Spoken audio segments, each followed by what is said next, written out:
So, Onyx Storm Party. Yeah, we went to that. We did. It was really fun. It was.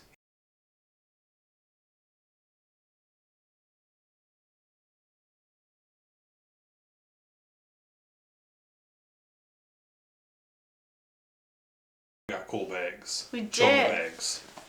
Look how cute the totes were that the signed books came in. They were Speaking of the signed books, I even have one set aside to show you. Because why wouldn't I? That's right. So first, sprayed edges. Fancy. Then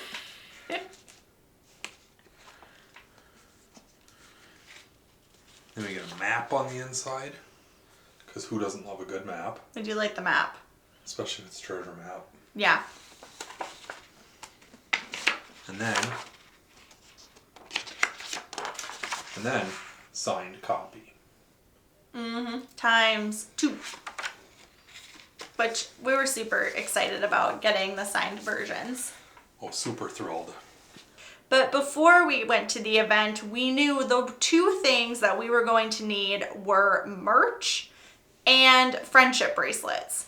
So mine is from Etsy, and I got this through an Etsy shop.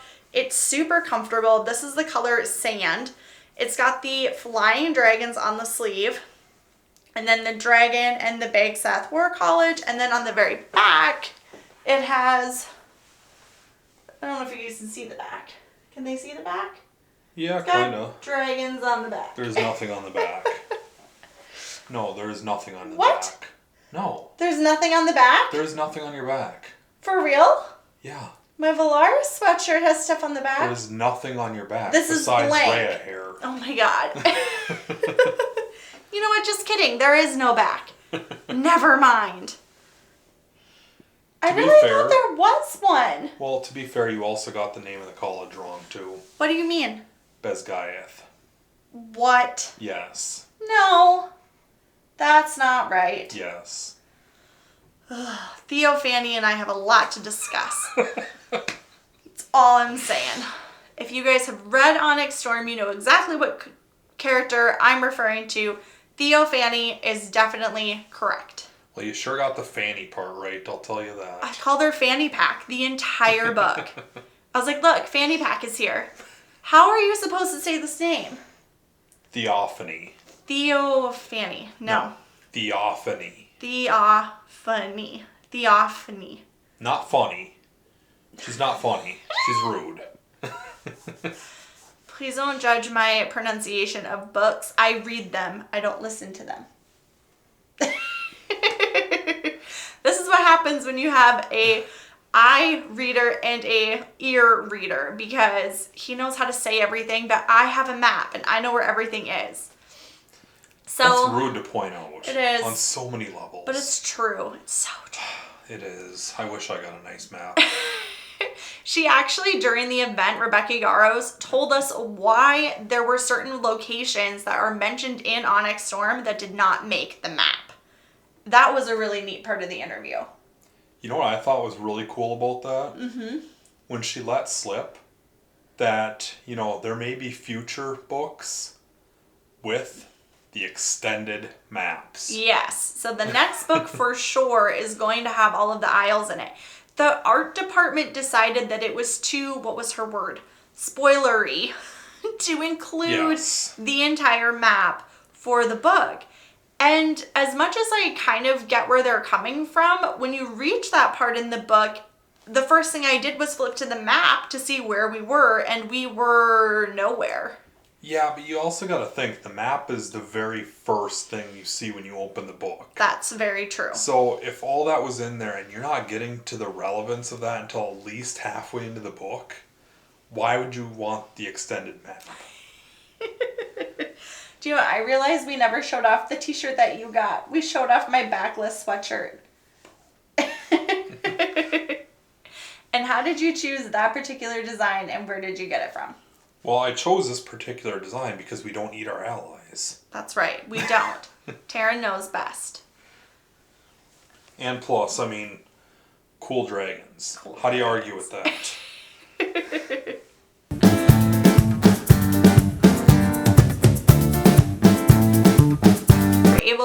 asked Rebecca Yarrows questions through a QR thing that they had up on the screen. And people in our comment feed were recommending questions that we should ask. And we had some really fun questions, I think, our night. Oh, yeah. Of the Q&A. We had some really winners of questions during the Q&A section. You know, it was really nice the way she was doing that, too, because every question was read to her for her to answer. And she would stop before answering each question and point out whoever it was that asked the question, have them stand up in the audience. Oh, yeah. Just so she could see them while answering. Mm-hmm. It was really nice. It felt really personal. Yep, yeah. That's exactly what it was. It was really neat. What was your favorite question asked during the Q&A? Oh, there were a lot of good ones. There was a lot of really good ones. I liked the origin story of Broccoli. That was probably my favorite, was to hear the origin story of Broccoli the cat from Onyx Storm. I loved that one. You know, I think my favorite part actually out of the Q&A was when she brought up her own and kind of gave us a little backstory as to how she created the characters and her whole thought process when she's writing these books. Mm-hmm. And it was really insightful, and it makes a lot more sense once you've heard it. It did. It kind of was like when you saw where some inspiration was drawn from, it was like, yep, all of that kind of tracks. So that was really neat. But the origin story of Broccoli, one of her sons had found this orange kitten, and it was like missing part of its tail, and it was really beaten up, and he took it in and he brought it to the vet. He got it all cleaned up and got it microchipped and got it taken care of and brought it back home and was like, hey mom, can we keep this cat?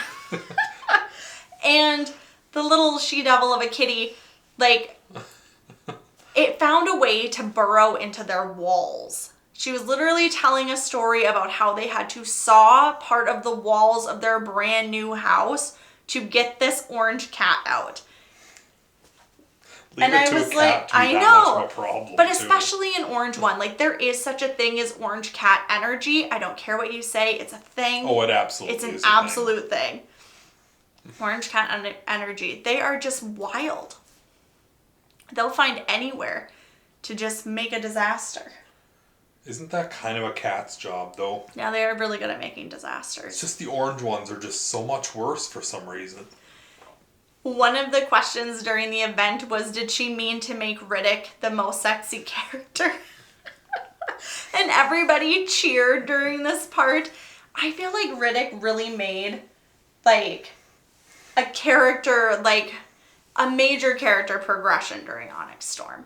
Oh, absolutely. Like, I really liked him. He wasn't just comedic relief. He got more dimensional. I don't really know how to describe it.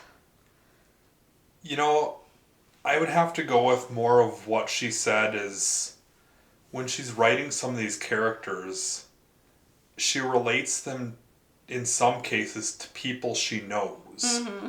And with Riddick, she just, you know, the way she explained it was he just kind of took on a personality of his own as she was writing and just kind of got added in.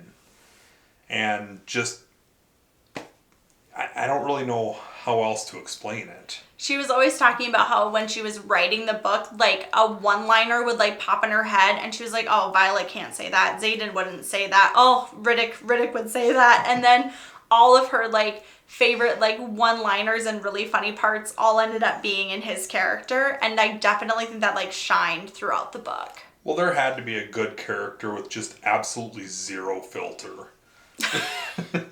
And he is. Oh, he's such a character with, like, 100%. No filter. Oh, it's so good.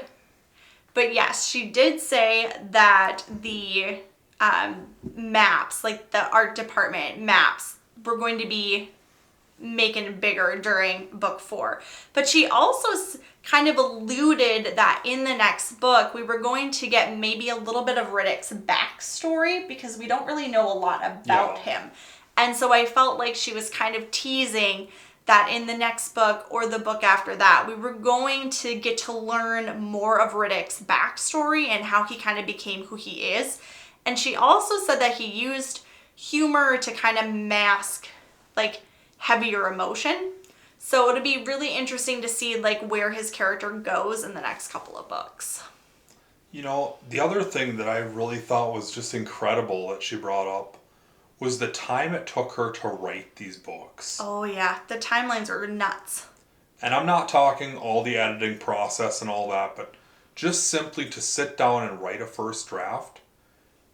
What does she say? A matter of a couple of days to write the first draft and then send it off and go back and forth. She said a couple of weeks.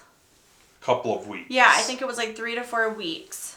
Either way, that's still an incredible time. It was wild. And Abby Jimenez was the one asking questions, and she was also absolutely excellent. Even though neither of us have read an Abby Jimenez, I know, like it's on the to-do list. It was really cool to get to see her, and she just added a lot into the interview. It was so interesting to like see a writer ask a writer questions and about their writing process, how they get out of, I don't want to call it slumps because that's not quite right. Like there's reading slumps, but what do writers get? Writer's block. There we go. Like how to get out of writer's block and how to stay in those creative headspaces. Like I found that part of the interview really cool. You know, and that just has to be a challenge some days. Mm-hmm. I couldn't even imagine trying to write down a story that's playing in your head at the moment. And then you get, halfway through or 20, 30 pages down there and you go, you know what, I should have done this instead, and have to go all the way back just to rewrite that, which could change the entire storyline. Right. I just couldn't even imagine the process that goes into that. She also talked a lot about like balancing her family and balancing writing. So balancing being a busy mom while sticking to a deadline for when books need to be ready. And then also working with the TV adaptation and working on like the, what do they call that? Manuscript? Yeah. No. Yeah. For the first like a couple of episodes or those plot points, like being part of that process. So balancing home, balancing work, and then still finding ways to like stay creative and to keep writing and to keep working on the next couple of books. She did say that the next book's going to have a longer pause there just because of everything that she has obviously going on with the movie adaptation. Is it a movie? Is it TV? It's TV. Yeah. Yeah. TV adaptation. And then writing, and then also her contemporary books that are doing really well. Yeah, it sounds like it's going to be a full TV series. Mm-hmm. And if I could have asked any question, it would have actually been how closely with the director she's working to get the adapted series to go along with the books. And I didn't get to ask that question, but she did explain it. She's not working with them 100% of the time directly. But she said from what she has seen so far, it's very close to spot on with the books. Mm-hmm. Yeah. And I'm really excited for that. She said that she already had like got to see like scripting for like the pilot, and she's like, it's right on. She said that we're, as a community, are all going to be really happy with how they've taken on the TV adaptation. So I'm excited for that. I think that that's going to be really cool. Dragons. Yes. I also liked like her explaining Andarna, like how living with two teenagers like really fueled the sass for Andarna, because you definitely feel that while reading the book. Like just that teenage angst is so prevalent. Nobody can write that without living it. And she is definitely living it.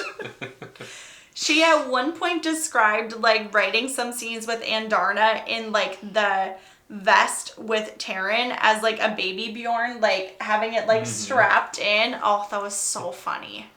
You know what I really loved was how she did the comparison of a teenage boy's eating. Oh, yes. With Andarna. Mm-hmm. We do not eat our allies. As she just wants to eat everything in sight all the time. She's like, how do I feed them dinner? Feed them before bed snack. Wake up at 1:30 in the morning and both teenage boys have a pizza in the oven. She was just like... cooking at all hours of the day. So funny. One of my favorite questions during the interview was, is Liam dead? Or is he dead? How did they phrase it? Is Liam dead or is he dead? That's how they phrased it. Oh, man. And then to clarify, it was, is he ever going to come back? Yeah. Where art thou, Liam? And the reply was just the greatest thing ever. She sat there for a minute, completely still, looked at this girl who asked, and goes, no. That's all she says is no. And then she went on to talk about how, like, she always knew when she was writing Liam that he was a flawless character who didn't need any development, and she always knew that he was going to unalive. And the most difficult thing with that is, like, she brought Jack Barlow back. So we're all, like, just waiting. We're, like, waiting for Liam. Like, where is he? But she talked about how she always knew when she had that character that he was going to be one that didn't make it. And that because she was going to have a beloved character that didn't make it, every single fight scene and every single action scene for us as a reader is so much more intense because we know that she will remove people from the books even if we like them. And it's so true. When you're reading, it's like the stakes are definitely higher because of Liam. You know, that does make a series so much better. Mm-hmm. It just keeps you on the edge of your seat. Especially with the ending of Iron Flame into Onyx Storm. You just want to go from reading one right into the next. And that waiting period was just horrific. That's the easiest way I can say it. Mm-hmm. Nobody wanted to wait. Nobody wanted to wait for the next book. We wanted it now. Like right now. Sometimes she did talk about her contemporaries that she had written. Like there were a couple of questions regarding not Fourth Wing, but more of her contemporaries, which we haven't read any of her contemporaries. And I wish that I had, because it would have been so neat to like hear the answers to those questions and have them actually like make sense.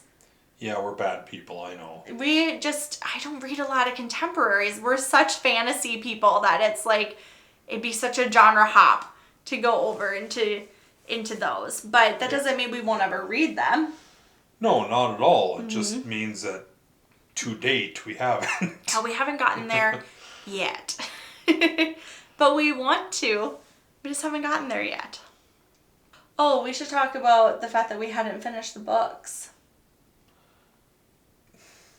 Must you shame me like this? I think we must.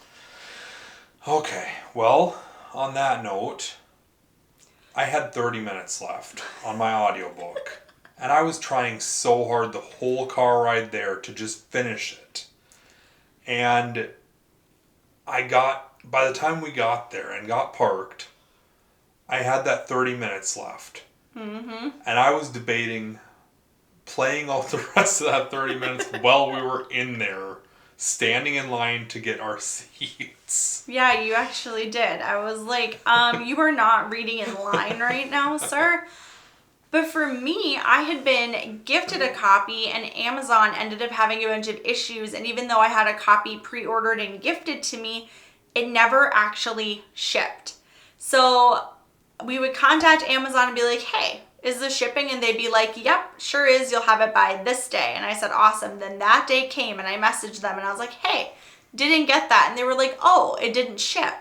And then back we went again and they were like, okay, now it's shipped. And then they went, not shipped yet. So the first week, the first 6 days that Onyx Storm was out, it had been gifted to me, so I didn't want to just go out and buy a copy when someone had already kindly bought a copy for me. And I knew we were getting 2 signed copies. And I was like, there is no logical reason why I need 4 copies of Onyx Storm. Well, to be fair, that would have made it 5 because I also had my audio copy. Mm-hmm, yeah, that would have been 5 copies of Onyx Storm. We don't need 5 copies of one book for 2 people. We didn't, but my one that was gifted to me never made it to me. So a few days before the event, I was like, I'm going to this event. The entire area, the people in line, the people sitting with us, they're all going to have read it. the Q&A is most likely going to have spoilers in it. I'm like, there is no way I am getting through this event without having this book spoiled for me. So 2 days prior, I got it on ebook because it was a little bit cheaper to do the e-version. And I started reading it, and I had 100 pages left. I think I had 100 pages left when we went. Yeah. You know, the best part is, though, before we even got started in the discussions, she asked for a show of hands on who has finished the book and who hasn't. And it was about a 50-50 out of the room from what we could see. Of which Gage and I looked at each other, kind of laughed, and then raised our hands thinking, oh my God, we're going to be the only 2 people in this room who haven't finished the book yet. And we were pleasantly surprised that way more hands went up than just ours. Which, you know, she consciously took into effect and considered it and said, well, I'll just make sure there's no spoilers for anybody. Mm-hmm. We went to the Onyx Storm event. The standing in line for 40 minutes to get in. The While book everybody was stamping. talking about it. While everyone's talking about the book. Getting our seats, our seatmates, the people sitting next to us. The entire Q&A session, and we left still not knowing the ending of the book. So we got home that night and we were able to finish, which was great because you only had 20 minutes left and you finished in the car. Yeah, I finished on the drive home. Yeah. And then I was able to finish right before bed. So we were able to finish within that day, but we were not able to finish within that event, which was honestly kind of stressful. But we were so impressed that neither of us had the ending spoiled for us. We were like, high five. With that many people there. Yeah. And discussing it. Mm-hmm. At length. I mean, she went through a lot of thought process just to not spoil things for people. Which was really, really nice because oh yeah, it was. We definitely did not know the ending. I have some clips that we can show you guys. This is going to be us waiting in line for pictures, our picture booth, kind of like the packed in sardine feeling of the whole thing, which was actually kind of nice because it was really cold outside. Hey, we can simulate that right now. Yeah.